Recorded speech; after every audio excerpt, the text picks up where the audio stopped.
नमस्कार साथियों, एक बार पुनः आपका स्वागत है अपने YouTube channel model school Asif. अपना टॉपिक आगे बढ़ाते हैं। हमने प्रीवियस क्लास में कार्बन के बारे में और इट्स कंपाउंड्स के बारे में थोड़ा डिटेल में डिस्कस कर लिया है। उससे जस्ट अपना जो थीम चल रही है मटेरियल्स वाली, जिसमें हम आसपास जो मटेरियल्स है इसके बारे में डिस्कस कर रहे थे, उसको आगे बढ़ाते हैं। और उसी मटेरियल थीम अपनी जो चल रही है वो मटेरियल वाली है। उसमें चैप्टर नंबर 5 के कुछ टॉपिक्स अपने सिलेबस में हैं, जिनके बारे में हम थोड़ा डिस्कस कर लेते हैं। फर्स्ट चैप्टर जो है अपना इसका 5th का, पीरियोडिक क्लासिफिकेशन ऑफ एलिमेंट्स। ये नाम आपने सुना ही है, बार बार आ रहा है। एलिमेंट्स केमिकल रिएक्शन में भी आया था, carbon compound, ionic compound, covalent compounds में, सभी में इस तरह का बार बार वर्ड आया। तो पीरियोडिक क्लासिफिकेशन ऑफ एलिमेंट्स, इसमें एलिमेंट्स जो हैं, टोटल जो एलिमेंट्स अपने को अभी जो तक जो टोटल डिस्कवर हुए हैं पता है, जिसका क्लासिफिकेशन हो रखा है। नाउ टुडे टोटल अभी जो वेल नोन है, टोटल 118 एलिमेंट्स, 100 एलिमेंट है। ठीक है, और ये तो टोटल इनकी नंबर ऑफ पीरियोडिक टेबल में इनका इतना है। और उसमें से जो नेचुरली फाउंड है एलिमेंट्स, वो है 94।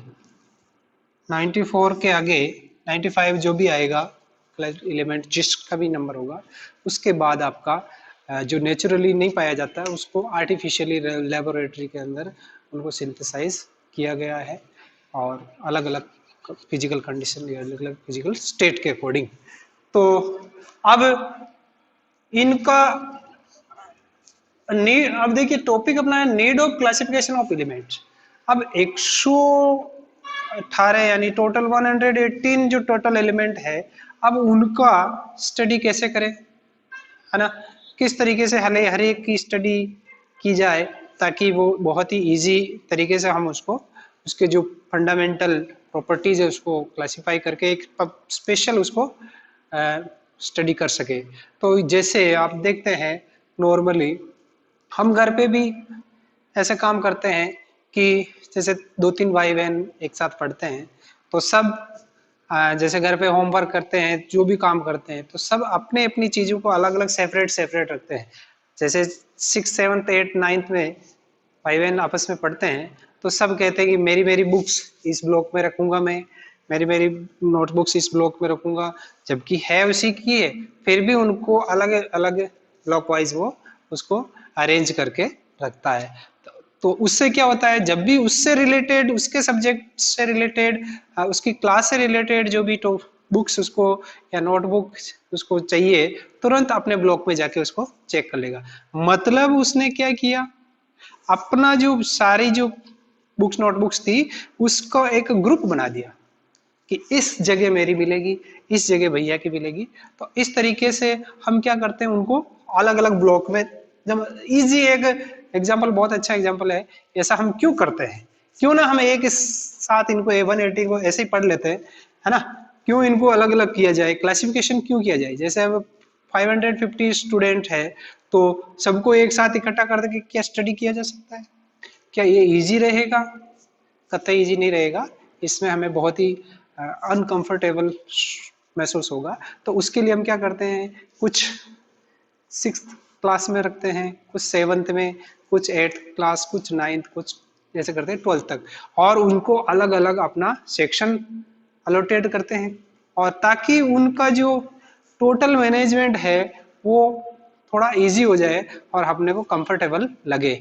तो शॉप पे देखा होगा, है ना, किसी भी किराना शॉप पे आप जाते हैं तो किराने जो व्यापारी होता है वो अगर सारे सामान को एक जगह इकट्ठा करके रख दे और फिर उसको कहे कि अपन कोई सामान खरीदें कि ऐसा ये सामान चाहिए, तो वो उसको इधर उधर बिखेर के अंदर से निकाल के लाता है, तो उसमें बहुत ही ज्यादा टाइम वेस्ट भी होता है।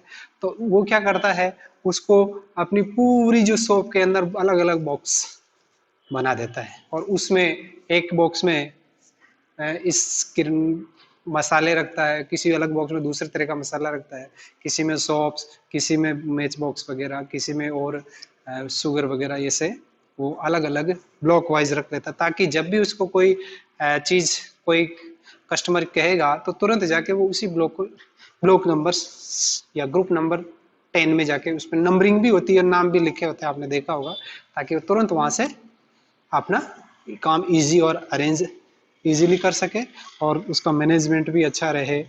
और इसी वजह से due to this reason we can classify these 118 elements in groups. Grouping करते हैं कि जब जो सेम सेम प्रॉपर्टीज है उनको इस ग्रुप में रख लो, जो ये प्रॉपर्टीज शो करते हैं उनको इस ग्रुप में रख दो, जो मेटेलिक प्रॉपर्टी शो करते हैं उनको मेटेलिक ग्रुप में रख दो, जो नॉन मेटेलिक प्रॉपर्टीज शो करते हैं उनको नॉन मेटल में रख दो, जो दोनों की मिक्सअप की मेटेलिक और नॉन मेटेलिक हो तो उनको अलग अलग ग्रुप दिया जाए। तो इस तरीके से इस स्टडी को इजी बनाने के लिए ये बहुत ही ज़रूरी है कि हम उसका क्लासिफिकेशन करना चाहिए, और इसीलिए हम इन एलिमेंट्स का अलग अलग क्लासिफिकेशन करते हैं ताकि हमें इजी हो जाए। तो अब इसमें भी देखिए कि शुरुआत कैसे, अब किस तरीके से क्लासिफिकेशन करें, तो टाइम टू टाइम चेंज होता रहा है।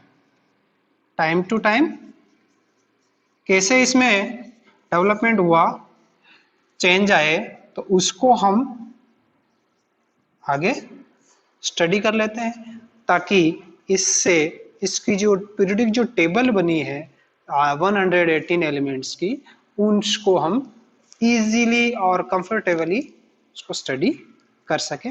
तो उसके लिए टाइम टू टाइम चेंज हुआ है। तो फर्स्ट अपने इसमें कोर्स में है, सिलेबस में, डावेर्नियर लॉ ऑफ ट्राइड।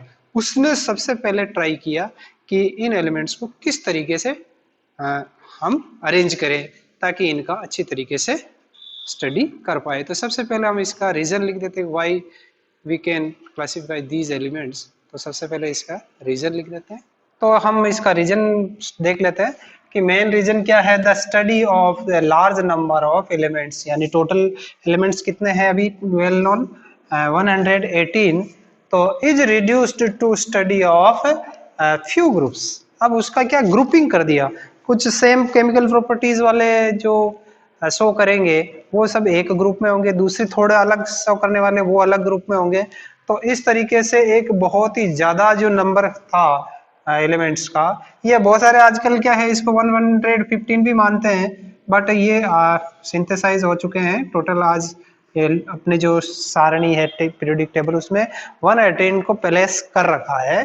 तो वो इतने एलिमेंट्स 118 एलिमेंट्स को कितने ग्रुप में चेंज कर दिया, 18 ग्रुप्स। ठीक है, ये मैंने ऐड कर दिया है, 18 ग्रुप्स में स्टडी किया जाता है। तो इससे क्या होता है, उनकी स्टडी को थोड़ा इजी और वेल अरेंज हो जाता है। इसलिए इसका आजकल इस क्लासिफिकेशन बहुत ही जरूरी है, और ताकि स्टडी अच्छी तरीके से हो पाए। नेक्स्ट अपना अब है टॉपिक डावेर्नियर ऑफ ट्राइड। तो पीरियोडिक टेबल को जो इन्होंने क्लासिफिकेशन के हिसाब से जमाया है, तो सबसे पहले इसमें सबसे फर्स्ट ट्राई किया था, क्योंकि देखिए एलिमेंट तो जब वो साइंटिस्ट इस पर काम कर रहे थे उस समय भी नेचर में बहुत सारे एलिमेंट जैसे आज की पोजीशन में अवेलेबल थे, लेकिन उनका बेस्ट क्लासिफिकेशन किस तरीके से किया जाए, तो सबसे पहले उनमें नाम आता है अपने एक जर्मन केमिस्ट है जिनका नाम था डोबेराइनर्स वुल्फडोंग। इन्होंने सबसे पहले 1817 में सबसे पहले ट्राई किया था कि ये इसको इन एलिमेंट्स को किस तरीके से ग्रुपिंग की जाए। तो उन्होंने सबसे पहले इन्होंने एक आइडिया बताया था इसको जमाने के लिए। तो उन्होंने लिया था एटॉमिक मास को लिया था। ठीक है, एटॉमिक मास को लिया था। तो उसमें क्या हुआ कि इन्होंने कहा था कि when elements are arranged in the order of increasing atomic masses group of 3 elements, कि इन्होंने पाया कि जब इन्होंने ये डिस्कवर किया कि जो ग्रुप ऑफ 3 एलिमेंट्स जब हम लेते हैं तो उसमें जो दो दूसरे 3-3 का जो ग्रुप बनाया था उसमें कि दो दूसरे जो एलिमेंट्स दो अलग अलग है उनका जो हम जब अरिथमेटिक मीन करते हैं उनके एटॉमिक मास का, तो जो हमें मीन प्राप्त होता है वो तीसरे एलिमेंट्स के एटॉमिक मास को शो करता है और इनकी केमिकल प्रॉपर्टीज भी थोड़ी सेम मिलती है। तो इसको हमने इन्होंने कहा था ट्राइड्स। ट्राइड्स का मतलब इन्होंने 3-3 का ग्रुप बनाया था। क्या किया था? 3-3 एलिमेंट्स का ग्रुप बनाया था। तो ग्रुप ऑफ 3 एलिमेंट्स ट्राइड्स बोला इन्होंने, having similar chemical properties are obtained, कि जब इन्होंने पाया तो उन 3-3 एलिमेंट्स की ग्रुपिंग की तो उन्होंने जो उसमें केमिकल ग्रुप जो प्रॉपर्टी थी वो लगभग सेम आई। ठीक है ना? The atomic mass of the middle element, उनमें से जो मिडिल वाला एलिमेंट था उसका जो एटॉमिक मास है वो क्या है कि the triads being equal to the arithmetic mean, यानी एवरेज निकालते दूसरे दो other the atomic mass of the other 2 elements, वो उसका मीन जो एवरेज आता है वो थर्ड एलिमेंट के एटॉमिक मास को शो करता है। कि मतलब क्या, इन तीनों की प्रॉपर्टीज मिलती जुलती है, इसीलिए ये जब इनका मीन किया जा रहा है तो आपको ये मिल रहा है। तो उसमें सबसे पहला इन्होंने एक ट्रायड दिया था। कुछ एग्जांपल है आपको याद भी करने पड़ेंगे कि डोबेराइनर का फर्स्ट ट्रायड था, जैसे लिथियम, सोडियम और पोटेशियम को इन्होंने एक ग्रुप बनाया ट्राइड्स। तो अब लिथियम का आपको सिंबल पता ही है, लिथियम है, सोडियम और पोटेशियम ये आज भी एक ही ग्रुप में है। आप मॉडर्न जो अपने पीरियोडिक टेबल देखते हैं तो इन्होंने उस समय इसको थोड़ा गैस किया कि हो सकता है इन तीनों के ग्रुप एक ही तरह के केमिकल प्रॉपर्टीज है, इसलिए इनका जो ये जो मिडिल वाला जो आपका एलिमेंट है इसका जो एटॉमिक मास आ रहा है इन दोनों का मीन आ रहा है, एवरेज आ रहा है। तो जैसे यहाँ पे उन्होंने कहा था कि जब लिथियम का एटॉमिक मास 7 है और पोटेशियम का 39 है, तो जब इन दोनों का मीन निकालते हैं, मीन यानी एवरेज दोनों का, तो आपका मिलता है, जैसे फर्स्ट तो है 7 और सेकंड अब थर्ड है आपका 39। तो अब इसका मीन निकालोगे तो आपका ये 46 डिवाइडेड बाय 2 और ये आता है आपका 23। तो ये जो 23 एटॉमिक मास आता है वो इसका मिल जाता है, सोडियम का। दो का एवरेज निकालने में तीसरे का एटॉमिक मास अपने आप मिल रहा है, तो इसका मतलब हो सकता है ये सब एक ग्रुप में हो।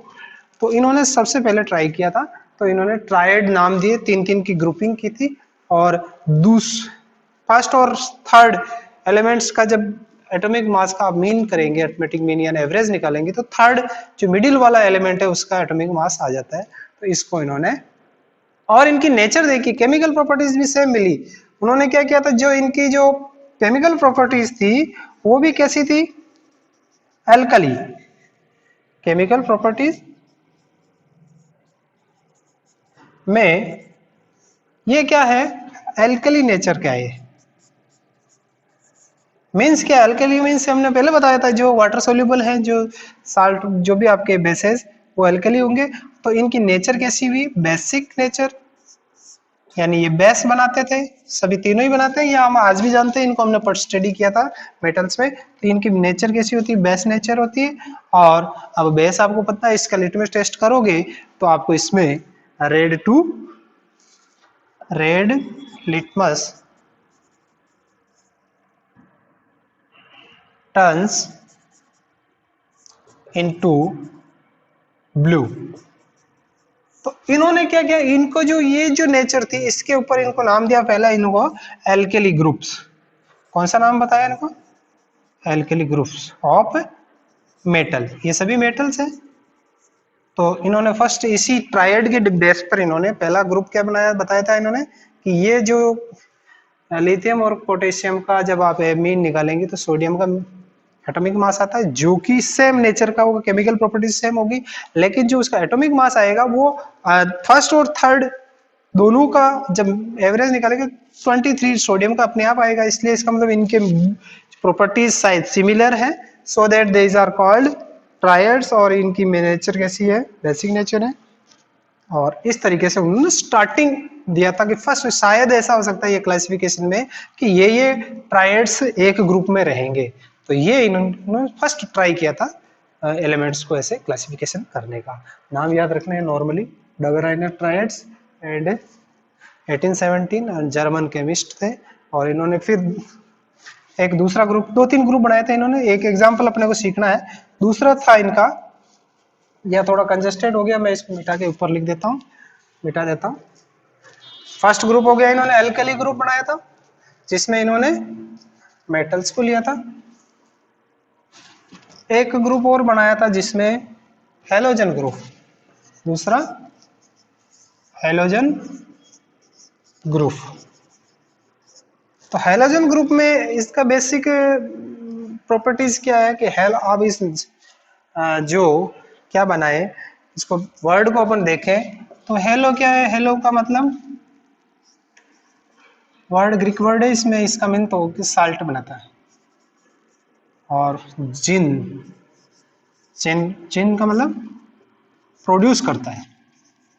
तो ऐसे ट्रायड्स या ग्रुप्स जिनका आपके जो क्या बनाते हैं, आपके साल्ट प्रोड्यूसर होते हैं, वो सारे एक ही ग्रुप में है। जिसमें इन्होंने 3 का ट्रायड दिया था, जो आज भी हम देखते हैं कि जो मॉडर्न पीरियोडिक टेबल है उसमें भी आज भी एक ही ग्रुप में है। जिसमें सबसे पहले इन्होंने क्या लिया था, क्लोरीन और ब्रोमीन और आयोडीन। जब इन दोनों का इन्होंने एटॉमिक मास का क्या किया, मीन बना किया, तो जो एटॉमिक मास आया किसका, ब्रोमीन का, ब्रोमीन का एटॉमिक मास आया, मिल जाता है। तो इसका मतलब ये भी एक ट्रायड है, तो ग्रुप में है। इसका मतलब ये तीनों भी जब भी ये पीरियोडिक टेबल कंप्लीट करते हैं, जब क्लासिफिकेशन करोगे तो ये एक ही ग्रुप में आने चाहिए। तो ये आज भी आते हैं। तो इन्होंने जो ऑब्जर्वेशन किया था, बहुत ही सटीक ऑब्जर्वेशन किया था, बट फिर इसके कुछ लिमिटेशंस भी है, क्योंकि ये सारे जो इतने एलिमेंट्स थे उनको उस समय क्लासिफाई नहीं कर पाया था, क्योंकि सभी जगह ये रूल लगा नहीं। तो ये फिर इसकी लिमिटेशंस मानी गई। तो उस लिमिटेशंस को भी हम लिख लेते हैं। ये आप ट्राई करके देख लीजिए। इसका 35.5 कर देते हैं और आगे अकॉर्डिंग टू आपके इसी के हिसाब से अलग अलग लिख लीजिए। 127 आपका इसका है, और जब इनका मीन निकाल लीजिए 35.5 प्लस 127 डिवाइडेड बाई 2, यहाँ लिख दीजिए मीन। तो इस तरीके से आपको मिल जाएगा, सारा जोड़कर देख लीजिए। 0.5 7 प्लस 2 और 5 2 3 to 5 और 6 और फिर आपका 1, फिर आप इसको 2 से डिवाइड कर लीजिए। तो आपका इसमें आता है ये 81.5 81.2 आता है, सॉरी, जो भी आपका आता है, जो कि किसका होता है, ब्रोमीन का। और ब्रोमीन का हम आज भी देखते हैं। तो इसका जो एटॉमिक मास आप पीरियोडिक टेबल को देखना तो 18 है, तो इससे बिल्कुल अटैच आ गया ट्रायड, बिल्कुल मतलब मीन आ गया, एवरेज आ गया इस दोनों का। तो इस तरीके से आपको इसको इन्होंने इस ग्रुप को बताया था हेलो ग्रुप्स, यानी ये 3 हेलोजन ग्रुप, इनमें ये तीनों साथ रहेंगे। जब भी आपकी पीरियोडिक टेबल कंप्लीट होगी तो यही रहेंगे। तो इन्होंने उस समय भी ऑब्जर्वेशन दे दी थी। तो अब इसकी हम कुछ लिमिटेशंस लिख लेते हैं। तो इस तरीके के क्लासिफिकेशन का इसका एक लिमिटेशन था कि ये एक तो उस समय जो सारे जितने उस समय तक इतना डेवलपमेंट नहीं था, तो लगभग 50 जो एलिमेंट्स थे उन सबका ट्रायड्स नहीं बना पाए, और उसको उस हिसाब से वो डिफाइन नहीं कर पाएगी सभी इसी तरीका केमिकल प्रॉपर्टीज शो करेंगे या इससे अलग भी हो सकता है। तो it failed to arrange all the known elements in the form of the triads of element having similar chemical properties. ये इसका सबसे नेगेटिव पॉइंट है, लिमिटेशन यही है, क्योंकि उन्होंने मोस्टली 3 ग्रुप ही बनाए थे, 3 ट्रायड दे पाए थे अपने हिसाब से, लेकिन उनका भी ऑब्जर्वेशन बहुत बेस्ट था। लेकिन 3 भी आज भी वो उसी पीरियोडिक टेबल को देखना आप कभी, तो उसमें है। तो इन्होंने फर्स्ट जो ऑब्जर्वेशन किया था ये, तो इन्होंने टोटल कितने बनाए थे, टोटल ट्रायड्स कितने दिए थे, 3, केवल 3 ट्रायड्स ही बता पाए, आगे ये इस चीज को डिफाइन नहीं कर पाए। तो लेकिन जो 3 दिए थे वो आज भी इसमें पीरियोडिक टेबल में हमें नजर आता है। तो ये इसकी लिमिटेशंस हैं। नेक्स्ट अपना जो टॉपिक रहेगा इसी से आगे न्यूलैंड्स लॉ ऑफ ऑक्टेव, जो हम आगे कंटिन्यू करेंगे।